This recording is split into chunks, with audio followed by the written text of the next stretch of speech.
Hey everyone, this is part two of that video I posted about 5 days ago regarding that little girl that was screaming and crying and refusing to go with her mother, that had the CPS case and the dad and all that stuff. I was hoping I could have posted it sooner, but life happens, you know how that is. Anyhow, in part one, I didn't have any intentions of giving a very detailed timeline.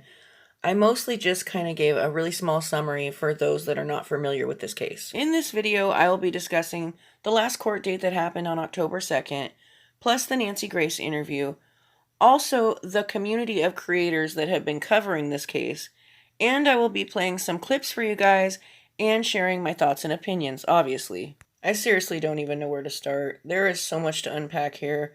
So many clips I want to play, so many key points that I want to touch on. So I guess I'll just jump in and start playing y'all clips. The first clip I want to play is Michael, the little girl's dad. He's on a panel of a creator by the name of Josh who runs a YouTube channel, the Dad Challenge Podcast, I believe the name is. Anyhow, Michael and Josh are discussing things that happened at court on October 2nd, and Michael is talking about the little girl's mother, Kelly, and something she did at court that he didn't like or what. Let me just play the clip and then we'll go from there. So she had like her bodyguards with her, which was totally weird. Because one of them was like staring at me. I was like, dude, it's okay, don't worry, I'm not gonna. I was like, you have a job because of me. I'm just kidding. No, but like this whole like I'm not a scary person. I don't like go out and intimidate people. I think it's kind of crazy that this narrative's been spread around. But then on the other hand, I understand why. Because if they don't have a narrative like that they can share, well then I'm not a threat. And if I'm not a threat, and I'm simply here doing what I say I'm doing, well then what's the issue? Weird that she had a bodyguard? You're not a threat, huh? Really?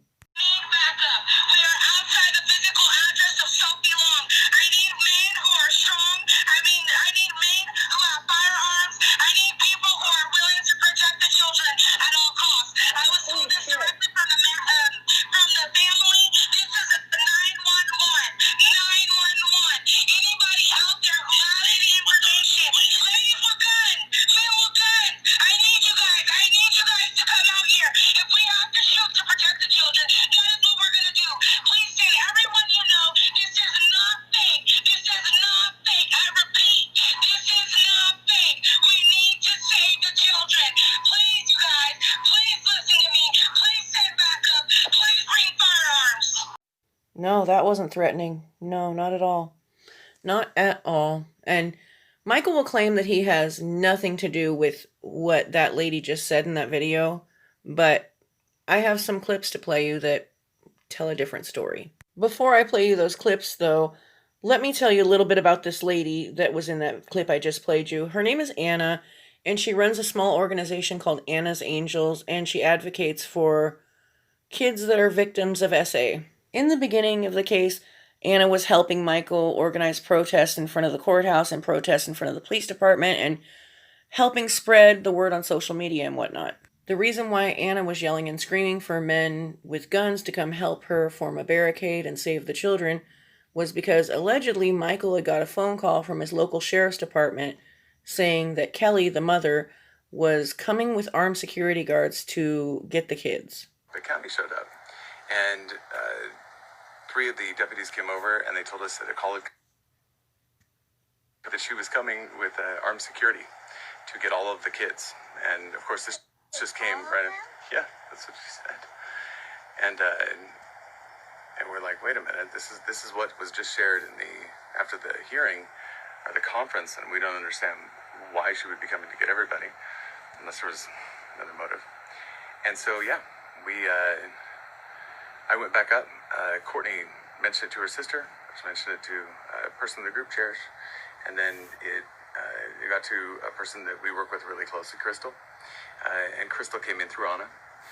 That's how she first heard about it, and so she let her know to raise the sirens and let everybody know that there could be a problem.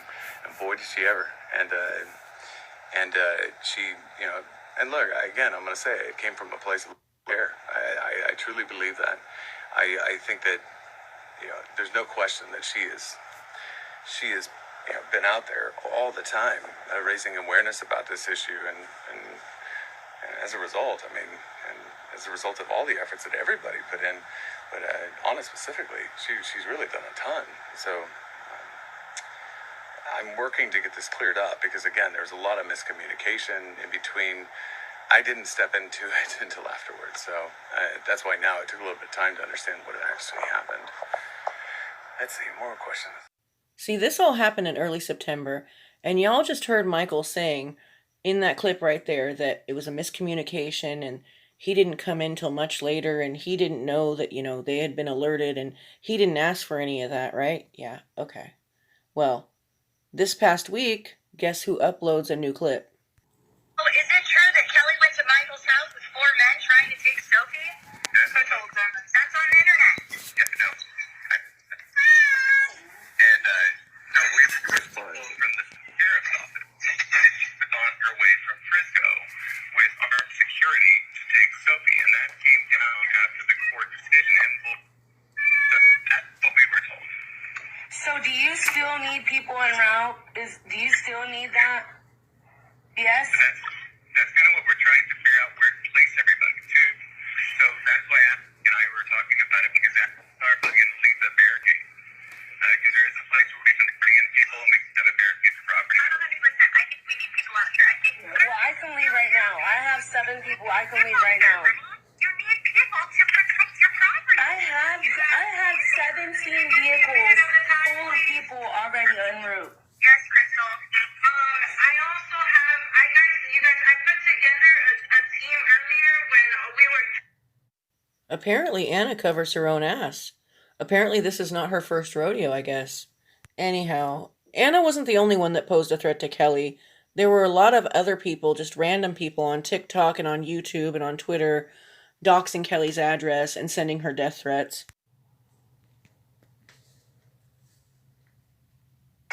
We have your full name there, monster. I posted on my Instagram about it. I posted here about it. I'm going to post on my Facebook. I'm going to share it everywhere. I'm going to tweet it. I'm going to do whatever I've got to get your name out there. You disgusting piece of shit monster that is hurting Sophie. You will be taken down. And so will the monster and the grand monster. All 3 of you are going down. We are picking up steam. Sophie's army is picking up steam. You will not win the battle. We will save that child from you. And we're not going to stop. We're not going to rest till she's safe. Everyone go tweet, retweet, post, repost, share my videos about Sophie. I would usually have no problem with vigilante justice against, people that go after children and people that harm children. However, people need to be really careful with getting themselves involved in cases like this. Like I said, I don't feel like the type of person that would violate a child like that, I don't feel like their lives really matter. However, we don't know what really happened. And I know. A child's word is supposed to be good enough, and you're not supposed to question victims. However, when you see holes in the story and red flags are popping up, yes, ask questions. And people say that a kid would never lie about things like that. That is not true. That is far from true. And I'm not even calling this little girl a liar. I think it goes much deeper than that. I feel like she's potentially a victim of parental alienation. I'll get into that later in the video. However, saying a kid would never lie about any of this is crazy. The other night I was watching a live stream by the YouTuber Critical K, and she had some ladies up on panel, and they were discussing things like certain policies that schools have in place for the adults that work there to, not be in a position to where you're alone with a kid. Or I remember when I was in softball growing up, they always made it to where the male coaches couldn't be by themselves with us, because for 2 reasons: to protect the kids from potential predators, and because there has been cases where kids have made false allegations against adults for whatever reason. Bad grades, or maybe they're benched and they can't play, or maybe their parents are angry with them. It has happened, so you can't say it hasn't. Another thing being said is that no parent would use their child in a situation like this, which is 100% false. When Corey Feldman was asked to share the GoFundMe and, you know, help bring attention to this case, he responded with, "I shared this on my Facebook. I have to be careful as I don't know any of you personally, and I have been led falsely into helping people who were actually scamming using a child, which is awful. So I told people, watch and decide for themselves if they feel inspired to help. Pray it helps the girl." Funny how I didn't see anybody attacking Corey Feldman, saying that he was questioning a victim, or that, oh, no parent would ever use a child in a situation like this. Kids would never lie about a situation like this. Oh, they couldn't possibly be coached into, saying anything like this. Come on now. Take a step back and think logically. Use your head. That's another thing. People seem to have a misconception about what coaching really is.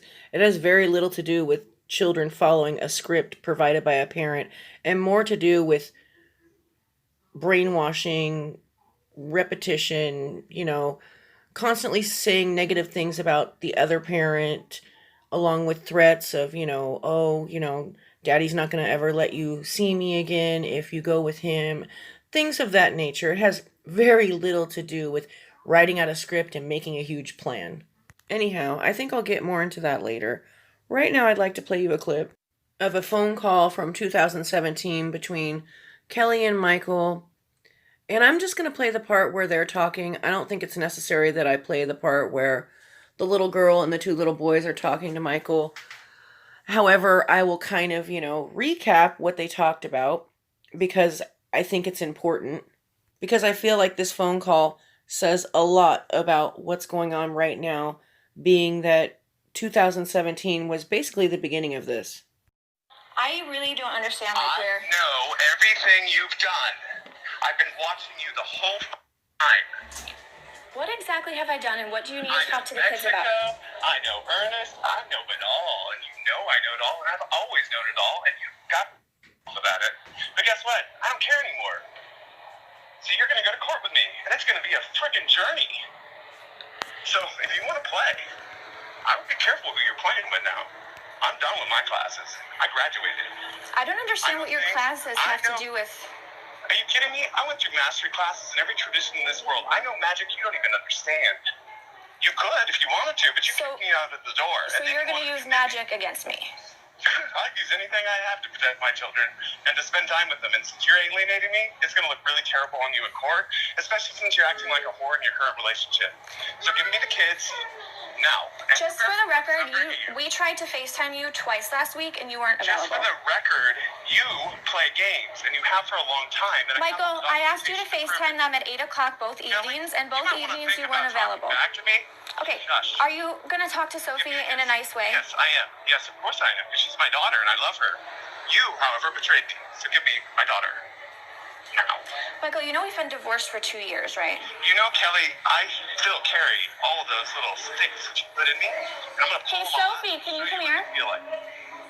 So that's fine. Go to your lawyer, or I'll call your lawyer myself and all the witnesses, and I'll get them all ready, because I wasn't bullshit. I didn't know all that. People did call me, and I was trying to be nice to you. I've tried to be nice to you the whole time we've been together, and you were really terrible to me. Hold on 1 And second. you've been really terrible to a lot of people, so it's not going to fare well. Hold on 1 second, please. Thank you. After hearing this phone call, it only confirmed the negative thoughts I had had about Michael.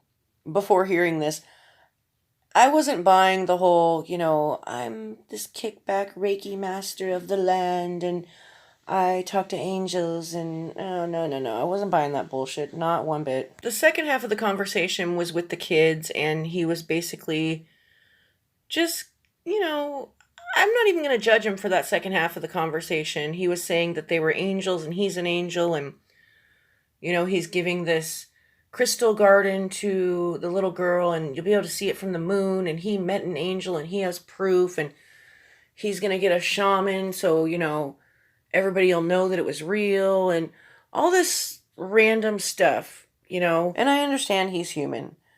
And as humans, we can get angry and say things that are not so nice. However, it speaks volumes to me how he was screaming and yelling at the mom, calling her a whore, then gets on the phone with the kids and paints this big fantasy for them. And then, of course, says, Mommy's always welcome, and make sure Mommy's okay. And everybody that's on his side or is a supporter of his was eating that up. Like, he cares about the mom, see? Not so fast. This kind of brings me back to the first clip I showed you, where he was kind of laughing, kind of making fun of her, the mom, for having security at court. Even though he knows she was receiving death threats, even though he knows that she can't even live in her house right now. She has to live in a hotel guarded by law enforcement because of all this information he's put out there on the internet. He can say it all day long that he doesn't encourage the doxing or the threats. However, he hasn't done anything about it. He has not taken a real stand on it at all. Anyhow, I'm going to have to end this here because there's not enough room left in my phone, and I still have a lot to unpack. I still have a lot more clips I want to show and some more key points I wanted to touch on. Talk about the community of creators and how they play into all of this. I also wanted to touch on the GoFundMe, and that's probably going to have to be a whole video in itself because we're going to have to do some math, y'all. Because something's not adding up here. So, anyhow, looks like there's going to be a part 3 and a part 4, so I'm going to get those out as soon as possible. Everyone stay tuned.